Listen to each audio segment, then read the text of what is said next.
Hello. Hello, Mary. I think we're good to go. Hey, Okay, I'll call the meeting to order. And I'm Mary Batchelor. On the phone, I believe we have a few members. Is Rachel Steenhold here? Yes, I am. Okay, great. How about Whitney Oxendahl? Here. Great.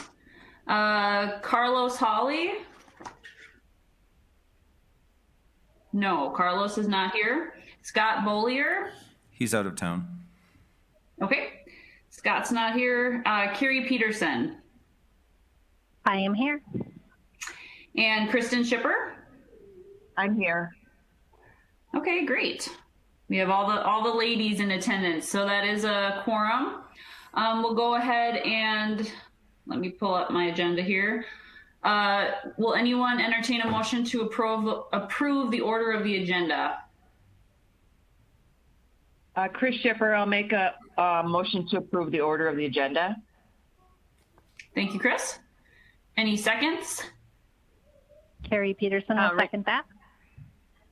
Thank you, Carrie. Any discussion? All in favor of approving the order of the agenda, say aye. Aye. Any opposed? Okay, motion carried. On to the minutes of the October 20th meeting.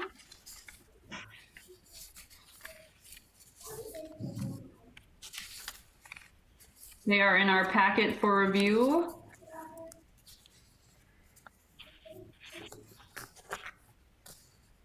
I will make a motion to approve those minutes. Any seconds? Chris Shipper, I'll second it. Any discussion on the minutes of the October 20th meeting? All in favor of approving the minutes, say aye. Aye. Aye. Anyone opposed?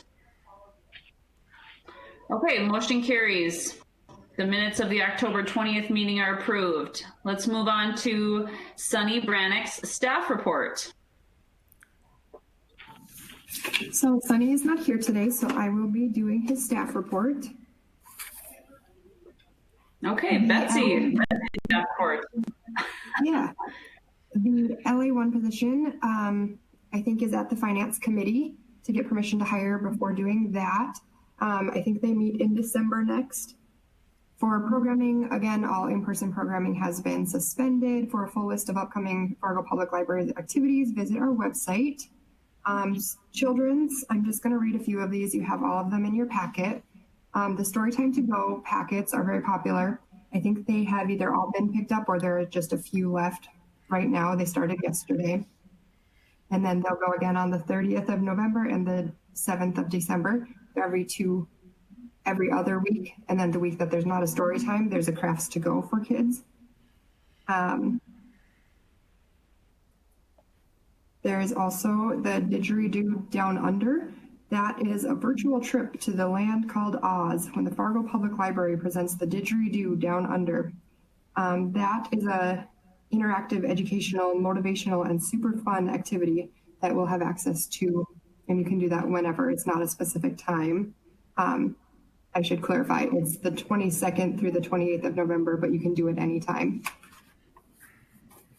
For teens, they also have crafts to go on the craft weeks. November 23rd will be a snowflake ornament, and December 14th will be origami fish mobiles. For adults, they have tea tasting to go in November 12th and 13th. And all of these things you can pick up with curbside to go at whichever library you choose. Tea time to go, I think, is only at Carlson, though. Multi-generational events, we have virtual board games. They meet up in Discord and then head over to boardgamearena.com. The Inktober Gallery Showcase is at the main library now. If you're coming to pick up things for curbside, you can stop and see those on your way in. Departmental Updates, curbside is going strong. It started yesterday. Remote library card creation is happening now, so that is just making it even easier for our patrons to get access. We love that. Outreach sites are going to continue to pick up their items through curbside as well. We are still doing outreach. They just have to come to us to pick them up. Reference is doing remote printing. We did this, our first curbside, it was just offered a little bit later on. This time we have it ready to go, and we are printing up to 10 pages for people. And of course, all of our digital collections are available as well. And that's what I have for the staff report.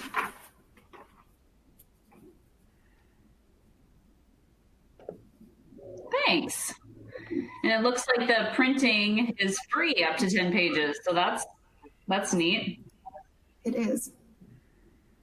And we should just clarify that all those activities, all in-person activities, have been put on hold for now.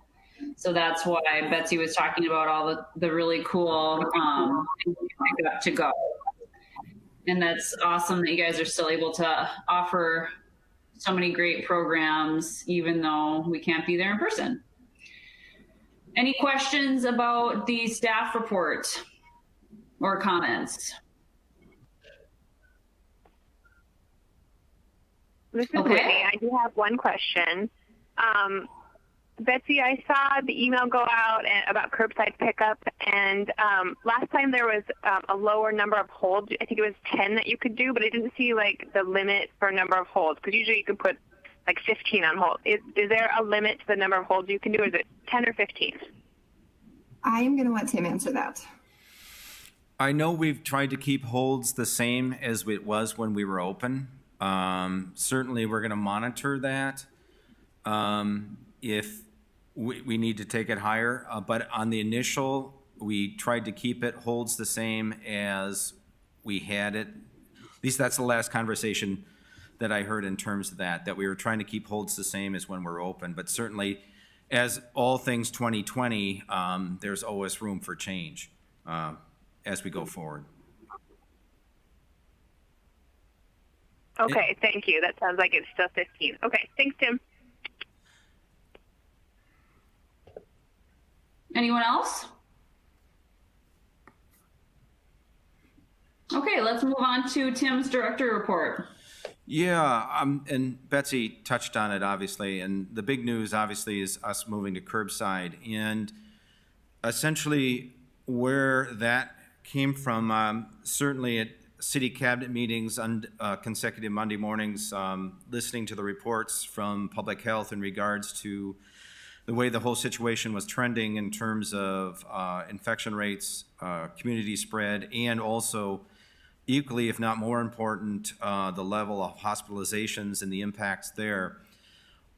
My concern was that given that situation, and it seemed to be growing, it just, as a record a day kind of situation, that I wanted to put the library in a position where we can have a more sustainable service level based on this situation, and not be proactive and not wait for us to have an infection on site or a nature of that where we'd have to close and sanitize, but try and find a more sustainable service model.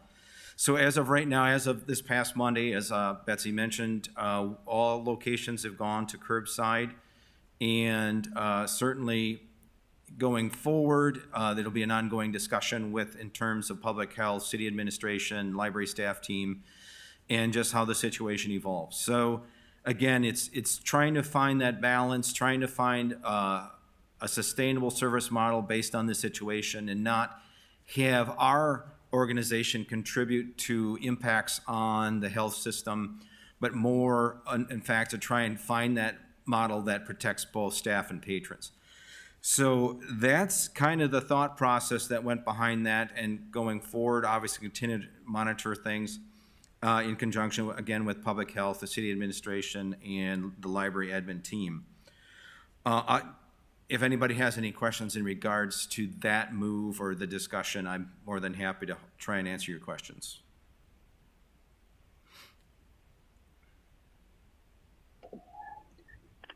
This is Whitney. I do have a question, if everyone's okay with me asking a question again, like usual.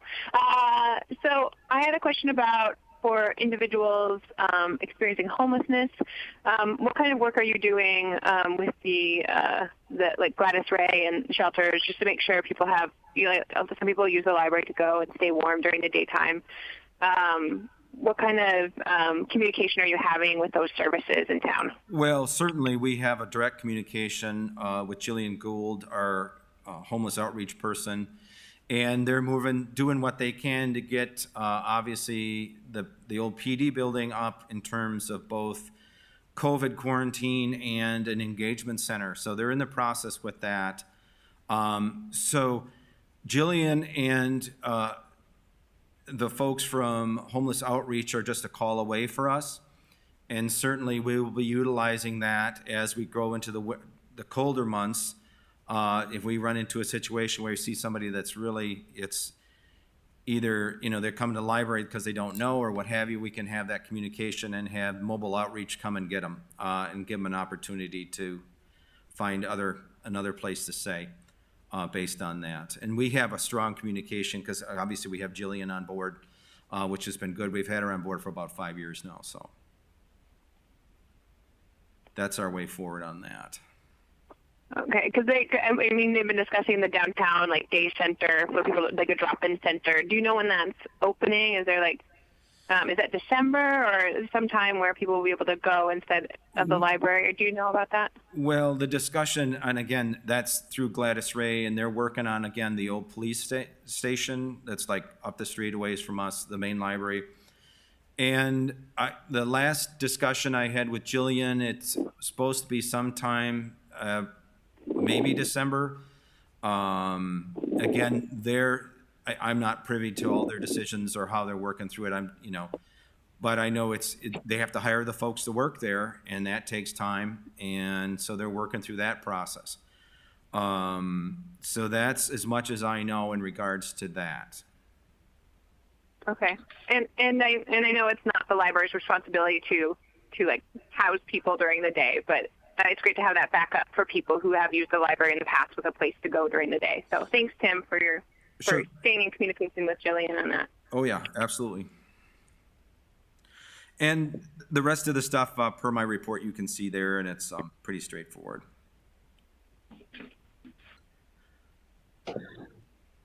Well, I appreciate that the library is doing its part to, set an example in the community and protect its employees and also community members, but also provide some stability. I know for employees, it's hard when changes are being made on a daily basis in terms of planning and that sort of thing. So applaud you guys for being proactive there. Does anyone have any other questions regarding either the operations right now or any of the other things in Tim's reports? This is Chris Schiffer. I just want to tell you how much I appreciate that you're proactive on doing the pickup again, because again, you do not want the virus in the library, and you do not want to put the patrons in harm's way. So I really want to thank you for that. You're welcome. Thank you.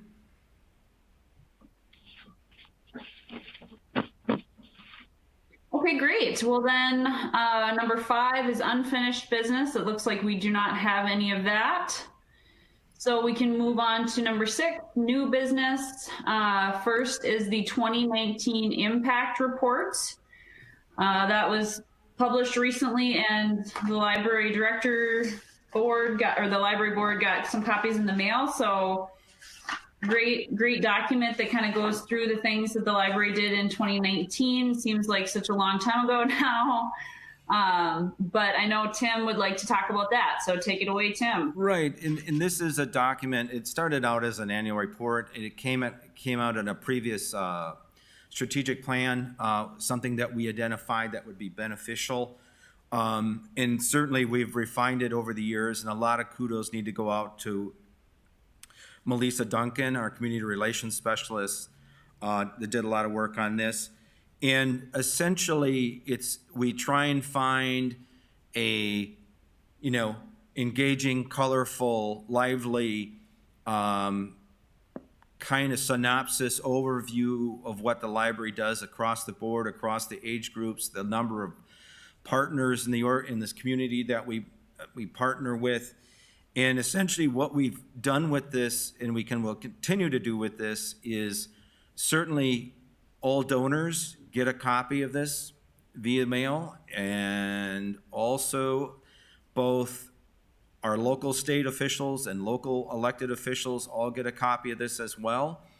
And it's just one of those things that I think it's important to really try and show in a digestible, friendly, colorful, happy kind of way, as we all do at the library, everything that we do and just how we touch across the wide community.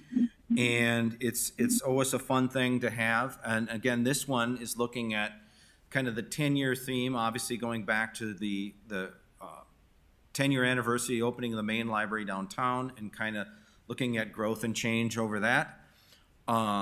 So yeah, it's just kind of an FYI, especially for new board members. This is something that we do on an annual basis. It's a little bit later this year, as 2020 impacted just everything, and this is part of it. But it did get out, thanks to Betsy. She got it out to all the elected officials and donors.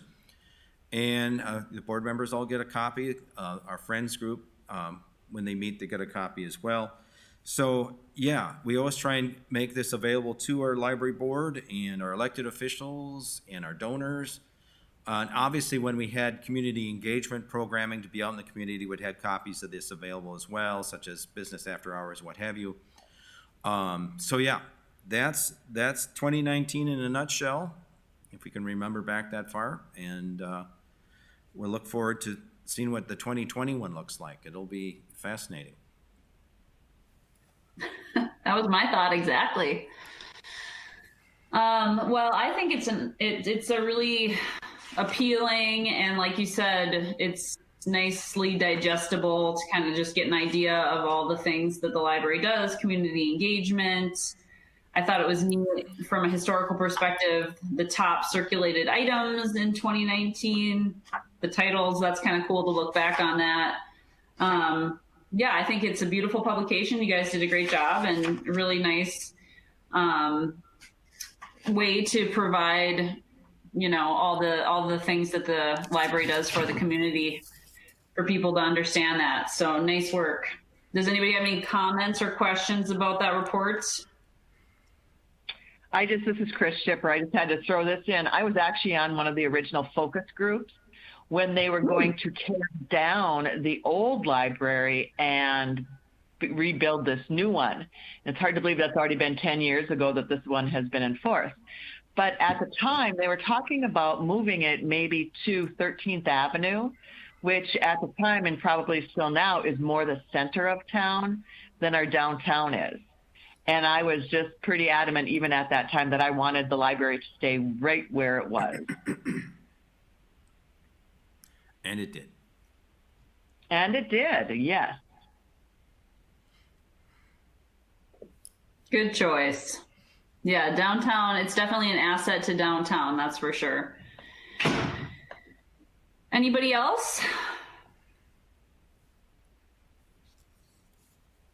Okay, let's move on to an action item then, which is the library board orientation packet draft. I don't know if you'd like to talk about that, Tim, or? I'll let the committee chair run the show on this one. Okay. So we, I don't know exactly when now, it was probably about a year ago, identified the need for perhaps an updated and augmented orientation packet for new board members. At that time, we had a few new board members coming in, some questions people had related to what's our role as a board member, learning more about the library itself, understanding the way that we can best, contribute to the organization, and also, stay within our lane in terms of what we're tasked with doing. And so a committee was put together. I was on the committee, as well as Rachel Steenholt, Whitney Oxendahl, and then a former member of the board, Jan Alford Stewart. And we talked about what was as well as Tim. Tim was also on the committee and provided a lot of great, obviously, knowledge and information. Tim helped us access resources from some other library boards around the country to get a sense of what people are doing around the country for orientation packets. And then we also, of course, reviewed what we currently do and discussed adding some new pieces based on what we saw in other places around the country, as well as a really useful document that the state of North Dakota has for library boards. And we took us a little longer than we had originally planned because of COVID. We had to put a hold on our meetings there for a while, but we finally finished. And now we have a nice set of documents that are going to be included in that orientation packet. Also, it should be noted that Tim meets with individuals that are new to the board to give them his own, lowdown on the process and how it works. And so this will be part of what he shares with those people when they're new board members. We have in our packets a copy of the packet, and the first page lists all of the items in the packet. It's a little overwhelming. There's lots of things on there, but we felt like they all played an important role. And so I can certainly go through those if anyone would like me to. Otherwise, I think that our job here is just to approve those items and get that rolling with the next new board member.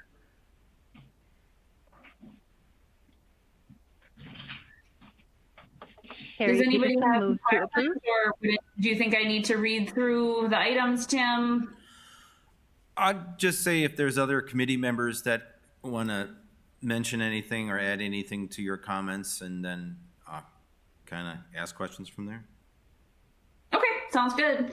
I know. So just so everyone's aware, one of the main things that we added was more explanation on the trustees or board members' responsibilities, and so that is identified as the grid of responsibilities. Helps identify what the board's role is and is not. Then we also have an open records guide, which we all know that the library meetings are subject to open records and open meetings laws. And that's a lot more complicated than you may think. So there's a lot of detailed information there so that we don't violate any of those rules. And then we also have a little bit of history on the library, its different locations, and then certain elements of the North Dakota Public Library Trustee Manual, which focuses on the board's relationship with library staff and intellectual freedom and censorship. And then there's links to the full North Dakota Public Library Trustee Manual document, as well as some other helpful links. Does anybody have any questions on any of those items, or want to talk about anything specifically that is in the packet?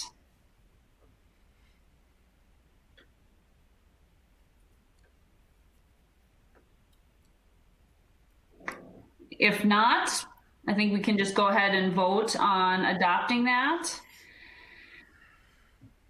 So if anyone would like to make a motion to approve that, feel free. Rachel Steenholt, I'll motion to approve. Thank you, Rachel. I would just like to add that this document will be changing as the documents change. So part of the recommendation on the action item sheet is that we would update this as the items change. So if you could say in your motion that we approve this with updates that don't have to come back to the board. Apologize, I missed that. So yes, that's perfect. That's what happens when you don't print your documents out. So yes, so let's, Rachel, would you be comfortable revising your motion then to approve the documents with updates as the documents are changed on a monthly basis? I am. Okay. Anyone else, or any second? Carrie Peterson will second that. Thank you, Carrie. Any further discussion? All in favor of approving the board orientation packet with updates as needed, please say aye. Aye. Any opposed? Okay, motion carries, and the Fargo Public Library board orientation packet with updates as needed is approved. Thank you very much. Okay, sorry here, let me pull up my agenda again. Next item is statistical reports. Yes, per your packet there, you can see October, we just have over 37,000 approximately registered patrons. In terms of attendance, when we were still open, you can see that is right around just under 27,000, but obviously year to date is what it is. Programming, you can see the impact there in terms of obviously not having just strictly virtual. No volunteers, obviously. Internet signups were down as well. Webpage activity down as well. In terms of overall circ, you can see there down just around 19, well, little over 18% over October of 19. And again, the year to date is what it is based on the situation. Yeah, so that's activity, that's usage in 2020.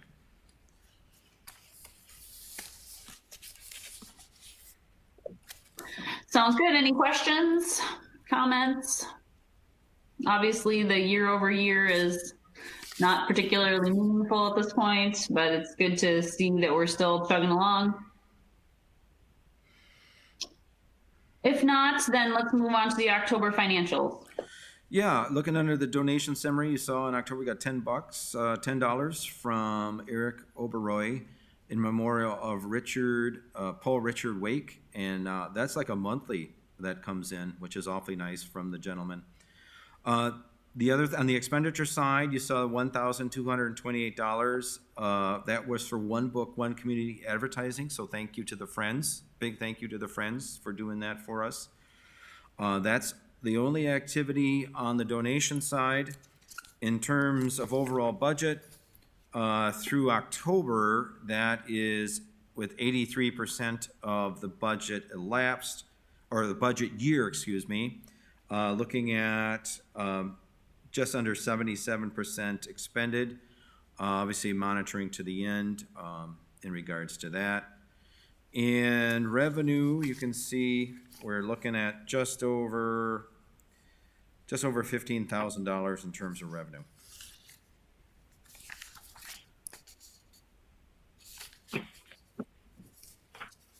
Thank you, Tim, and thank you to the generosity of the donor that you mentioned. It's great that people think of us in that way, so appreciate that, as well as the money from the Friends, as always.